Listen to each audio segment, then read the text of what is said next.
So hi అండి. So like police క్యారెక్టర్స్కి పెట్టింది పేరు నాన్నగారు. సో ఇందులో కూడా మీ క్యారెక్టర్ పోలీస్ క్యారెక్టర్ అని అన్నారు.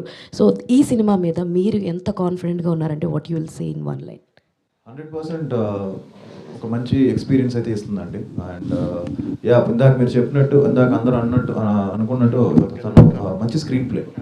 సో నెక్స్ట్ ఏంటి అనేది ఒక చిన్న ఇది ఉంటుంది. అండ్ ఒక థ్రిల్లర్ కావాల్సిన ఒక స్క్రీన్ ప్లే ఇందులో టైట్గా ఉంటుంది. అండ్ అలానే చిన్న డివోషనల్ టచ్, ఒక చిన్న క్యూట్ లవ్ స్టోరీ కూడా ఉంటుంది నాకు అవిక మధ్యన. సో సో తప్పకుండా వచ్చి చూసిన వాళ్ళు మాత్రం డిసప్పాయింట్ అవ్వరు. And police roles daddy obviously ఆయన స్టైల్ వేరు. ఆయనది కొంచెం అగ్రెసివ్గా డిఫరెంట్గా ఉంటుంది. సో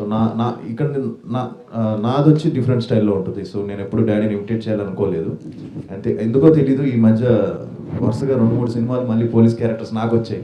సో ఇదొకటి, ఇప్పుడు నెక్స్ట్ ఒకటి జరుగుతుంది ఎస్ఐ యుగంధర్ అని. సో అది కూడా పోలీసు. సో తెలియకుండా నేను కూడా డాడీలో 2-3-4-5 క్యారెక్టర్స్, పోలీస్ క్యారెక్టర్స్ ఎక్కువ చేస్తున్నానేమో. సో బ్రేక్ తీసుకోవాలి పోలీస్ రోల్స్ నుంచి. Thank you. హాయ్, డైరెక్టర్ షణ్ముఖన్ గారు. సో ఫస్ట్ ఆఫ్ ఆల్ మీరు ఒక ప్రొడ్యూసర్ అండ్ ఇప్పుడు డైరెక్టర్గా టర్న్ చేసుకున్నారు. అండ్ అంటే చాలామంది